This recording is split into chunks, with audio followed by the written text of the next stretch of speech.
welcome to the living room once again. And yes, today I'm really excited to have Angie with me. Hi, Angie, how are you? Hey, I'm doing good. How are you? I'm good as well. How's the situation like in Down Under? You don't want to know. The cases are crazy, but we're just living life. But yeah, just trying to be positive. Are you in Melbourne or are you in Sydney? I'm in Melbourne, so yeah, Nice. we're in a predicament over here.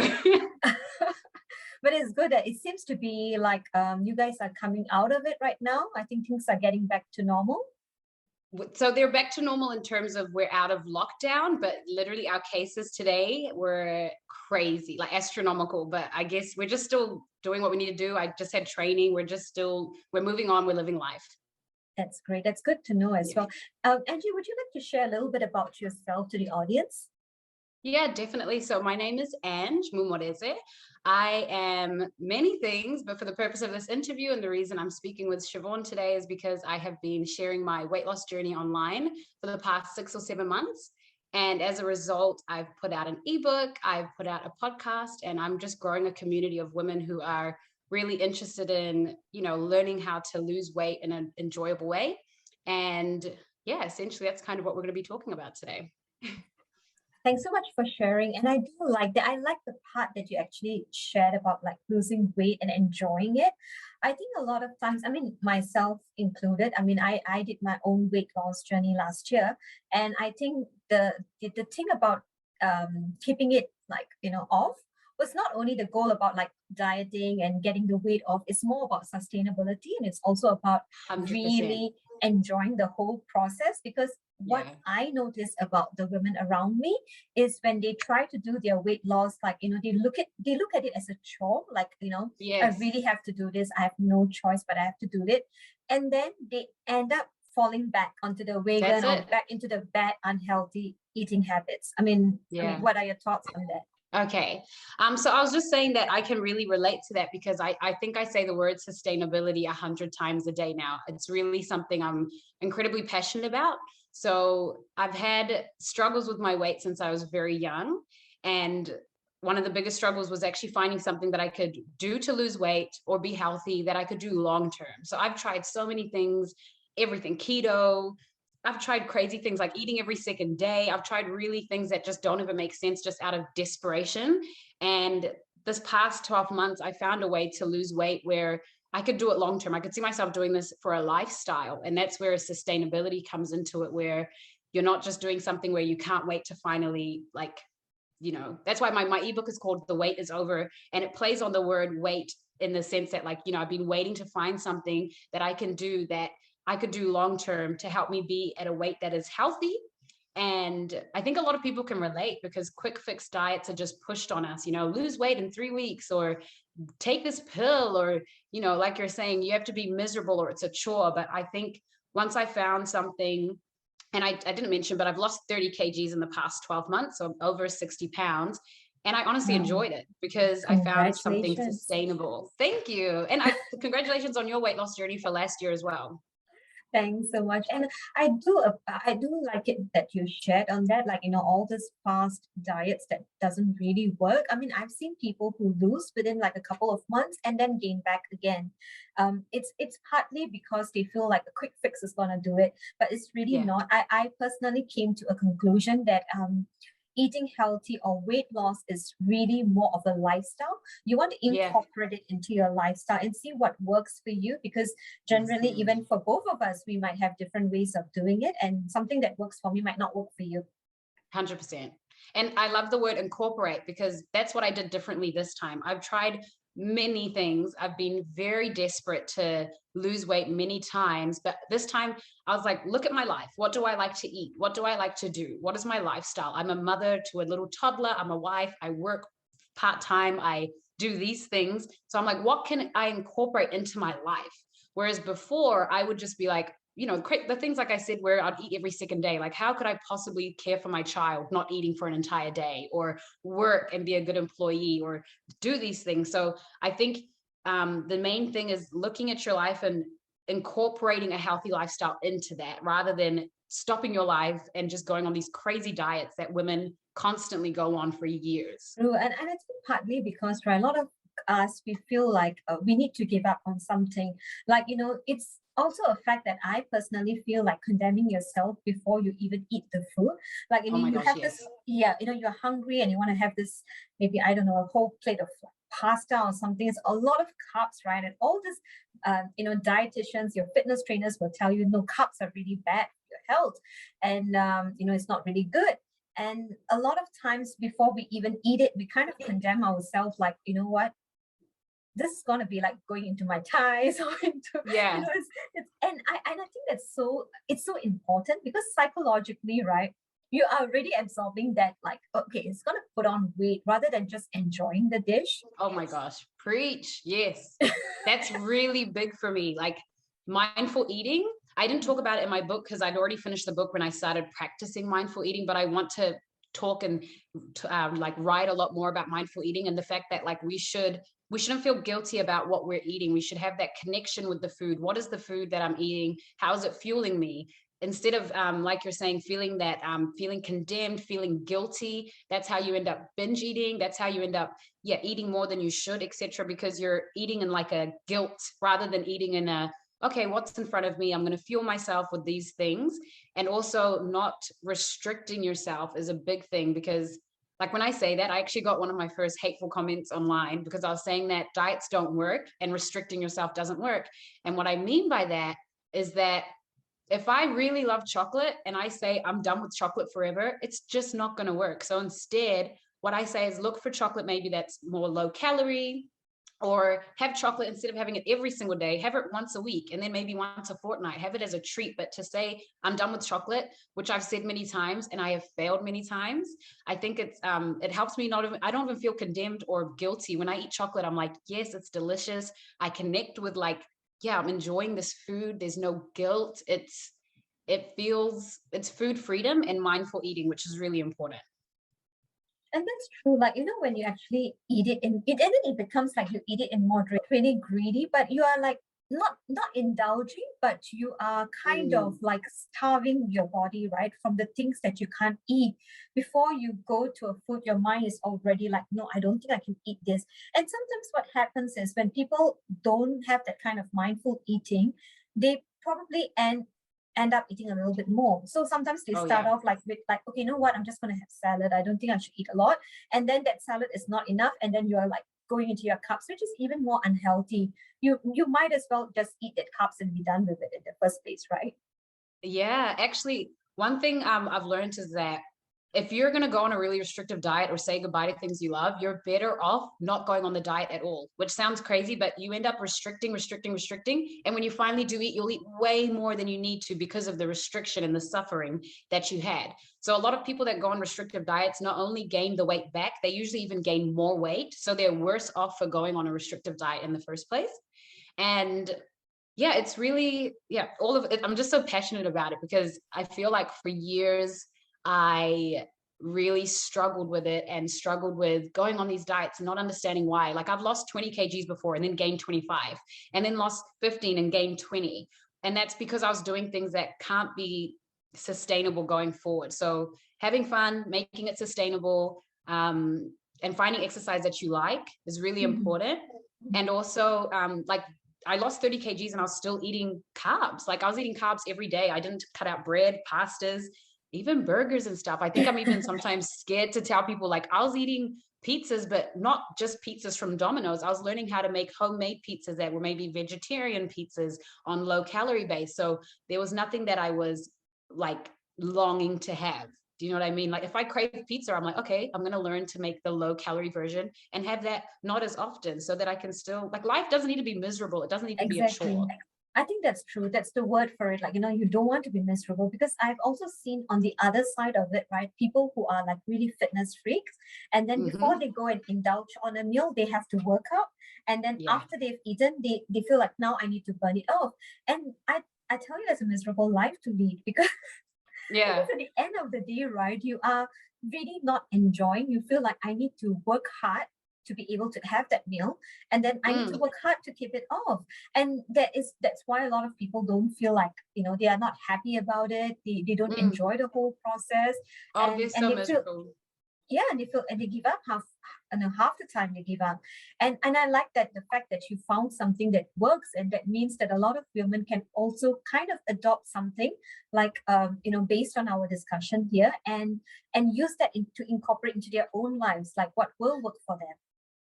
Definitely. And I think once I found that, I was like, there's no way I can't share this. I know so many people struggle with this, not even just, I got to a really high amount of weight. I was 130 kgs.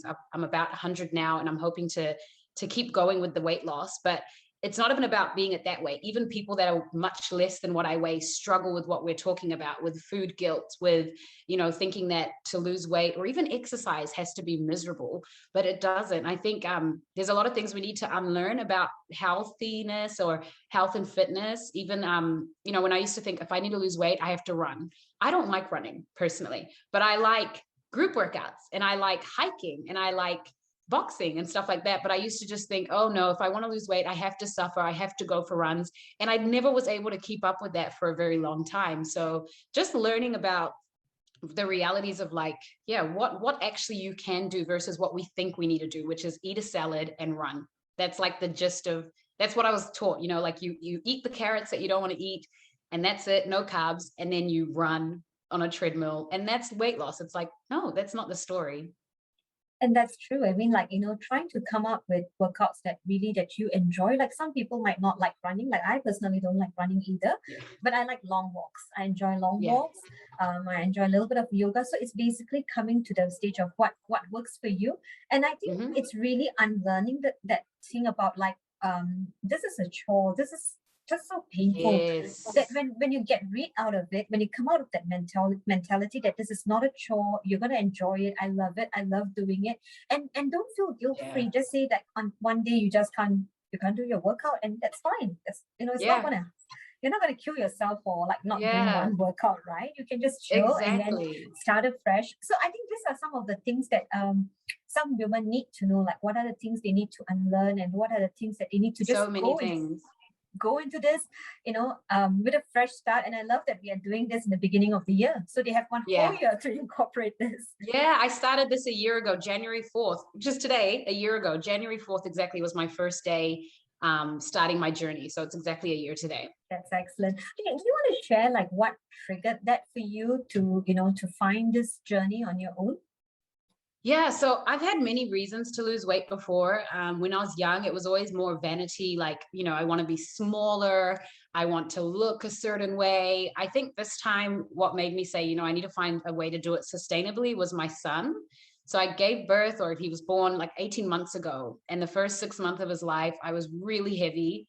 I was not really moving. I was eating really bad. And I remember going swimming with him one day and feeling really uncomfortable in the pool, and just feeling like he deserved, like I should be the best mother I can be for him. And I just wasn't there in terms of my health.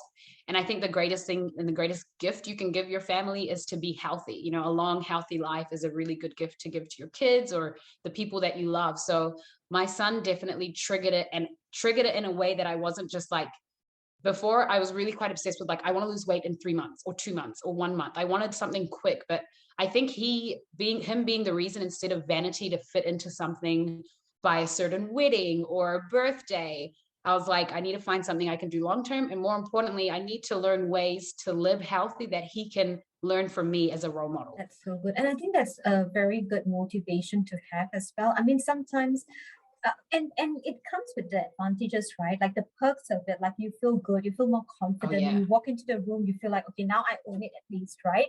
It's so much different. It's very much different. And how in terms of health wise, you have a lot more stamina, a lot more energy to run with the family, and especially with young kids. And on top of that, right, while you're doing this, was there a time that you felt like it's such a challenge for you? And who were your cheerleaders during that time? Definitely the first cheerleader that comes to mind is my husband. He has been incredibly supportive throughout the whole thing. And I think particularly even before I actually started the weight loss journey last year, when I was 130 kgs, which even saying it out loud is just like, how did that happen? But he was still really just like, hey, let's go for a walk, or let's do X, Y, and Z. And he was still very like, encouraging and loving, and made me feel beautiful at every stage of my weight loss journey, even at my heaviest. So I think he was my biggest cheerleader, and he always saw where I could take it and how far I could go. And I think my second cheerleader would be my sister Pamela, who I've been on the weight loss journey with as well. She's lost a ton of weight last year with me. So we've been encouraging each other week by week. We do it quite differently, but we are encouraging each other on the journey. That's great. And you mentioned that you started a podcast as well. Do you want to share a little bit about your podcast and also about the ebook as well? Yeah, definitely. So with the podcast, it's something that was on my heart to start like at least 2 years ago. I already knew who I wanted to get on the podcast and what I wanted to talk about. Essentially, the podcast is called Girl Listen.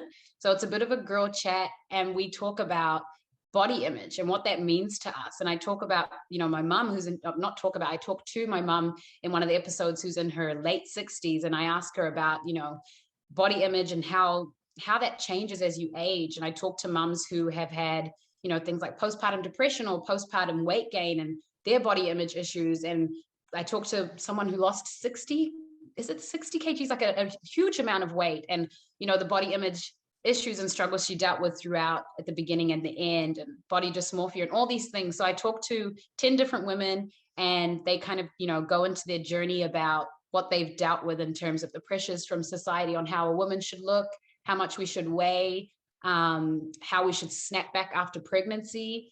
So that's the podcast. It's called Girl Listen. You can listen to it on Spotify if you're interested. I'd love to know what you guys think. In terms of the weight loss book, so it's called The Wait Is Over, as I mentioned before, and it's a really special book to me because it's something that I needed for myself when I first tried to lose weight. When I first tried to lose weight, it was a mess. I didn't know what I was doing. I was, like I said, eating every second day, or I'd try to eat just one type of food only for weeks at a time, or I'd try to borderline starve myself, to be honest. I was just desperate. And if I had read the book that I've put together or guide, it would have told me the things that I could, the mistakes that I could avoid, the different ways to measure progress. It's not always the scale that will show you. Sometimes it's taking before and after photos so you can see the difference, or measuring yourself, or seeing how much faster or stronger you are. So the book really just is something that I needed when I started, and I want people who are struggling to know where to start, what to do, practical steps that they can start today to lose weight. And also just encouraging them to keep eating food that they love, but getting creative and finding exercise that they love. Thanks so much for sharing on that, Angie. I think I do like that you have this podcast where you talk to people that you are comfortable with, let them share like personal stories of themselves. I think that's the whole idea of what we do, right? We basically want to be personable. We really want to be real, not only share the good success story, but also the challenges as well. And the ebook really is going to be, I think it's going to be an interesting read as well, with all the knowledge, the experiences that you have, what you had to go through that journey alone. And I like the part that you shared about the weight. Weight loss doesn't mean like quantifying it in terms of like measuring yourself on a scale, because I know that that's what's being practiced, like every week or on a daily basis. You just get on the scale, you see how much you've lost. But sometimes if you look at it on from a medical perspective, it doesn't make sense because it fluctuates. The only the way that you can actually kind of really see your weight loss is could be by the clothes that you wear or how you look before and after. That would be a good way to gauge as well as I think it's not to be, I would say not to be really legalistic about a lot of things, because what works for some people doesn't work for everyone. And 100%. I think it's really finding a standard that actually you feel comfortable with. Because when I started on my journey as well, I used to read a lot of articles. And one of the things that I did do away with is basically measuring myself on a very daily basis, or even like on a weekly basis. I do it maybe every 2 weeks once or something like that. At the same time, what I decided to do was also feel like I don't just read through something and just take it as it is. Like, if you have all these apps, right? Like they have a lot of apps these days on dieting and all that. And sometimes they will message you and say, oh, this meal is not too good for you. This meal is unhealthy. You've got way too carbs. I literally tell them like, screw it, because it works for me. Yeah. Yeah, tell him. And that's why I think, women like us have actually found that what's successful is basically what keeps us happy and what keeps us healthy. And if we like our carbs, we can actually do it Yeah. in moderation. Just don't overdo it. 100%. Yeah. And carbs are not the enemy, and life is too short to be miserable, honestly. Like, we don't need to be miserable. Like, eat what you like to eat, but eat the healthier version, or eat it less. But life is not made for us to be miserable. I think this is really good time to have this as well because during the COVID situation, a lot of people work from homes, and when you work from home, you tend to put on a lot of weight because of the snacks of not really getting out there. And I Yeah. think 2022, a lot of people's resolution will be to lose weight. That will be the number one thing that's on their list. Oh, yes. I think it's every year, but probably through the pandemic more than ever. So many people have gained a lot of weight. And I give myself grace because I remember I didn't weigh myself after I had given birth to my son for a while. And so when I found out I was 130 kgs, I was shocked. And I told my mom, and her reaction was like, we're in a pandemic. You've just given birth. Yes, you weigh a lot, but there's reasons to this as well. Do you know what I mean? Like, maybe you've sought comfort in food during the pandemic. You're not able to see your family, etc. So it's actually her saying that instead of being shocked as well. It helped me to have grace for myself throughout. I've carried shame about even getting to that level of weight, but I realized, like, sometimes these things happen, but it's how you react. It's not what happens to you, but how you react to it.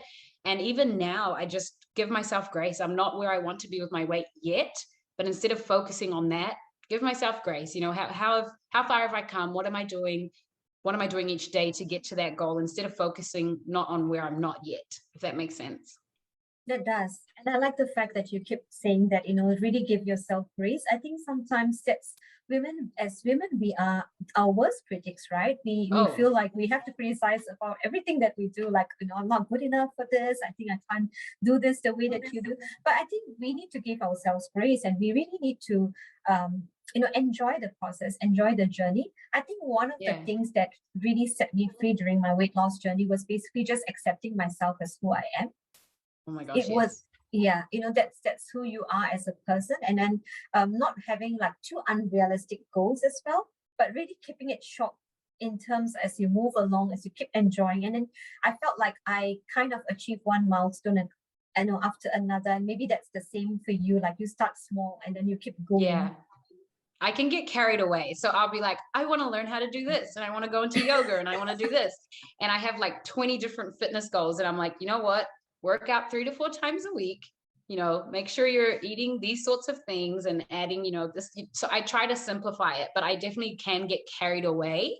But weight loss, really, it's simple. We don't need to, because, you can get on Instagram and it's like, oh, they're doing this and they're doing that and they're trying these things. It's like, just simplify it. And actually, like you said, one milestone after the other, one step at a time, or else you can really confuse yourself and get overwhelmed. And also, I think that we also should not be afraid to kind of know what we want or what our body craves. I think our bodies know best. And sometimes Yes. there isn't really any guilt if you feel like I crave something. I feel like I Yes. have to have this bite, or I really need Yes. this soft drink or something. Just go for it, because I really feel that your body really knows what Mm. what you need at that time. And once you feed it, it's done, it's over, and you don't have that craving anymore. A lot of times we suppress that. We really suppress Yeah, that we craving do. and say, like, you know what, I'm not going to give in. And you are trying to kind of like fight against it, like fight Yeah. against that craving. And then when And you that's not really give fun. it, That fight is not fun. Like, there's only so much willpower you have. yeah, because you will have to give in eventually, and then that's not Yeah. healthy at all. So for me, I think, like, I keep things around the house that if I had a sweet tooth, because I have a sweet tooth, but if I have cravings, I'll make sure that the stuff I have around the house is not going to be too detrimental. Like, I'm not going to have things like really high calorie chocolates or biscuits in the house, because those are just, to me, it's part of what I've decided I'm not going to eat. But I will still have some biscuits and some chocolates, so that if I do want it, it's not going to be, detrimental to all the work I'm putting in and that sort of thing. But yeah, I think definitely trying to just find that balance. Balance is everything. Balance, enjoyment, sustainability, like, those are all words that are kind of throughout my podcast, my book, my Instagram, and it's a lot of the things that I'm sharing daily on Instagram. So do follow me on there if you don't. and yeah, mindset, and just being, weight loss is actually a lot in the mind, if you believe you can do it, you can. And loving your body and accepting your body, like you said, that's really big, and accepting and being realistic about the goals that you have. I can't have a goal to look like you, and you shouldn't have a goal to look like me. You can just be the best version of yourself and not compare yourself to others. And on that note, I do like the fact that you talk about like having snacks around the place. I think that's also one good thing when you feel like you are ready to make a change in your life. I think some of the things you have to make some changes in your life as well. I mean, I'm not saying like completely take off all the snacks and all that, but if you feel like that's going to be a temptation, have some at home, but you don't have to have it all the time. I mean, I don't have like ice cream or cake or everything, because the tendency to have it is sometimes we feel like we have to finish it off. Oh my gosh, yes. Yeah. Because it's just there. You want to finish it off. Why Exactly. waste the food, right? So just, if it's out of sight, it's out of mind. You don't really need to have 100%. that. 100%. Which is why I say, sorry, I was just saying that my husband, I consider him my cheerleader too, because he has been really good at not bringing any junk food into the house so that I'm not tempted, even though I have discipline. Like, why put something here that's going to tempt me if I don't need that, so he doesn't need to lose any weight, but he will still do things as if he's on the journey with me, which is really cool. That's good, because you want people who are actually walking that journey with you to support you in that. And if they feel like, okay, I don't need to do this. And that's great that you talked about it as well, because if the temptation is not there, it's so much easier. And I think another thing that I personally don't, I mean, I do like it, but sometimes it's also a thing about I feel like sometimes it's what you put in your heart. A lot of times if you see foodies, right? I've never identified myself as a foodie. I mean, I enjoy my food, but I wouldn't consider myself as a foodie, because a foodie always thinks about food. Right.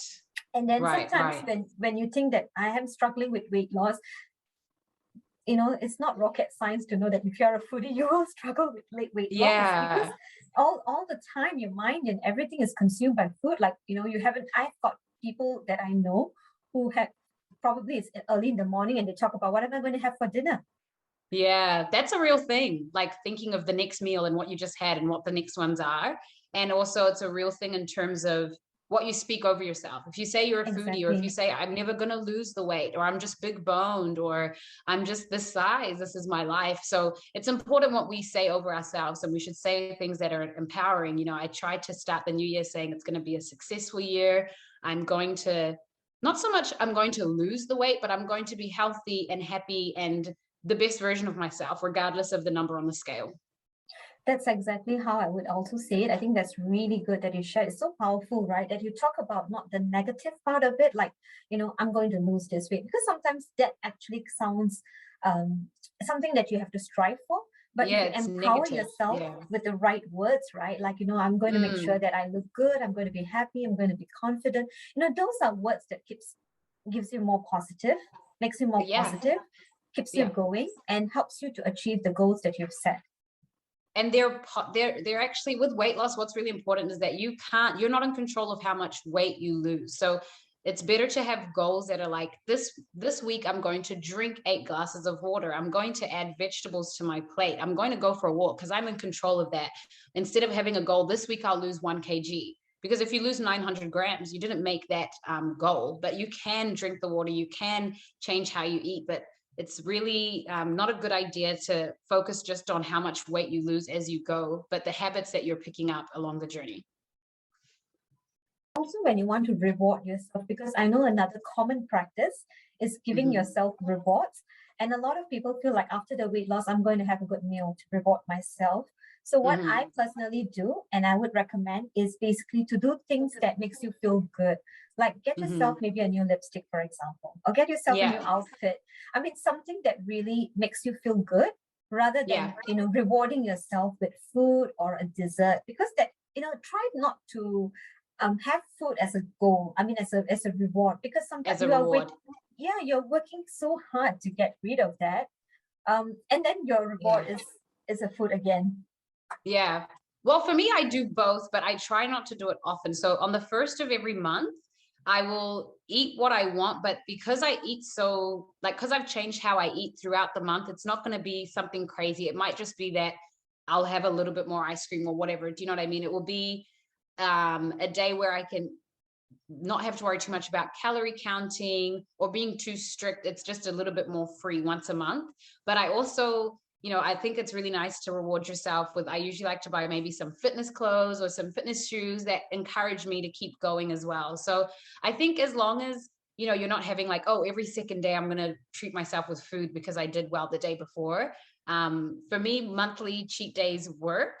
And I find that because you're so good through the month, you're not going to just ruin it all in one day. You'll still have that sense to be like, for example, I might want pancakes, but I'll be like, I can make protein pancakes. Or I might want, like there's some things I love, like chai lattes. Do you know what a chai latte is? Yeah. That's So really with good. that, yeah. So usually I won't have that now because it's just so high in calories for me personally. It's nearly like a whole lunch meal worth of calories. So I will, on the cheat day, I'll just have that and not care. You know what I mean? I'll just enjoy it once a month. That's good. I mean, it works. You see, like have things that works, but make sure that it's like it's not going to undo everything that you've worked on. Because for now you are already disciplined enough to know what works for you and how it's going to work. And I think it's because of all the it's more of the journey and also the right thinking that you have about it, the right approach about of going about doing this that makes you have that discipline, right? That your 1 month cheat day doesn't become like, okay, it's going to be another day of cheat day, tomorrow's another cheat day. It doesn't work that way. Exactly. And like you said, everyone's different. Like my health and fitness journey won't look like yours. My sister's doing her weight loss, but her 1 month cheat days, that's not for her. So everyone needs to find what works for them that will keep them on track. Because if you do a cheat day and it takes you off, then that's not working for you. Or one thing I like about the monthly cheat days is that if I crave something today, if I'm like, oh, I really want like the real chocolate, not the healthy chocolate, I'm like, that's okay. I'll wait for my cheat day. So it kind of tells me, yes, you can have it, but just not now, just wait. So it helps me to keep going in that way as well. Really good, like actually like not giving in to that, but really being disciplined, like, waiting for it. Like, and sometimes that makes it so much satisfying. Like I feel like when I am not having that particular meal or particular dessert, and when I actually have it, that makes it so satisfying to eat it. You get to enjoy it more. You enjoy your food, yes. Rather than eating it every day, you're like, oh, I look forward to this. Yeah. Yeah, and I think I began to enjoy my food more these days. Like, it doesn't become like something that's guilt-free, like, doesn't feel like, oh, I'm eating this and I have to work for it. It just makes me enjoy food. At the same time, there are some things that I can just do without. Yeah, I think I don't even know how to explain it sometimes because I'm like, I lost 30 kgs in 1 year and I ate the most delicious food of my life. I really did because I was intentional. I cooked more than I've ever cooked. I wanted whatever I was going to eat for me to really enjoy it, for it to be filling. It was made with love. And yeah, there was just like a lot of delicious food rather than the years before gaining weight on junk food that made me feel guilty and I didn't connect with the food and I was just eating, whereas this one has been more intentional and more, I actually really, really enjoy it. And that's good, being intentional about it. And I've also felt that for me, sometimes what I do is I don't feel the need to finish off something. Like if I'm craving for something and I eat that, I don't feel the need to like finish off everything that's on the plate. And 1 or 2 bites, if that satisfies me, that's enough. Yeah, so that's all about the mindful eating. Like actually listening to your body. So there are things that I do with mindful eating, and that helps me with what you're saying in terms of actually listening, like, actually, no, you're full now, or taking my time. Or one thing I don't do now, I will not eat a meal with my phone or screen nearby, because if I do, I just keep eating because I'm just distracted. I'm watching it. So it took time because it was annoying. I'd be like, oh, I'm just so used to watching this show with my husband while we eat. I'm like, I'm sorry, I'm going to eat at the table because I need to know once I'm full. Otherwise, you don't register it. I think that's the common thing that a lot of people face as well, because sometimes people have that fear. Like if I don't eat during this time, I might not have time to eat it. So you're actually eating way ahead. If and you don't kind of feel that hunger pangs anymore. I mean, I remember this clearly, like when you're a child, right? When you have a toddler, and you know that the child cries when he's hungry, and when he's fed and he's full, and you want to give him some more, he's done. He's not going to take it in anymore. But as we grew into our adulthood, we just feel like, no, I have to eat even if I'm not hungry, because I won't have time later. Yeah. or Yeah, boredom eating. We eat for the wrong reasons. Like, you should eat to fuel yourself and to be filled and satisfied, but we tend to eat, you know, overeat and things like that. So there's a lot of unlearning, which is why weight loss, I think it's not just about cardio and this stuff. Like, it's actually understanding all of those things. Why do I do these things? How do I stop that? How do I change my habits? And it's more mental than anything. I mean, I really love this conversation. I think this is the most like fun conversation that we could have around weight loss. We're just Yeah, I just think so. enjoying it. And Yeah. and I just wanted to ask you, right? So coming to the end of this section, is there a quote that you live by? There is. So my mom used to say to us so much when I grew up that if you fail to plan, then you are planning to fail. And she used to say it all the time. And I'd be like, yeah, yeah, yeah. But now, like, as an adult, she really like implanted that into my heart. So I think that with everything you do, whether it's weight loss, whether it's your business, whether it's parenting, whatever you're doing, I find planning things. I should show you, actually, like right next to me. I wasn't even planning to show you this stuff. Like, I Wow. plan everything, you know, my week is planned, my year is planned. I think with COVID, I'd planned the whole 2020, and obviously that was just chaos. But I still thought, you know what, still plan anyway, even if it doesn't work. At least it just sets you up, you know. So I plan what I'm going to eat. I know what I'm going to eat each day. I know what exercise I'm going to do and what time. So I just find that I live by that, and it helps me to just keep my anxieties down. That's so good. I think this is really good. I mean, some people can plan like for yourself. I like to journal. So just do Yeah, what works for you as long as it that's keeps you it. going. And Yeah, I'm sure I think probably if I do another section with you end of this year, you'll be more different than what you are right now. I hope so. I'll be stronger, faster, better. Yes.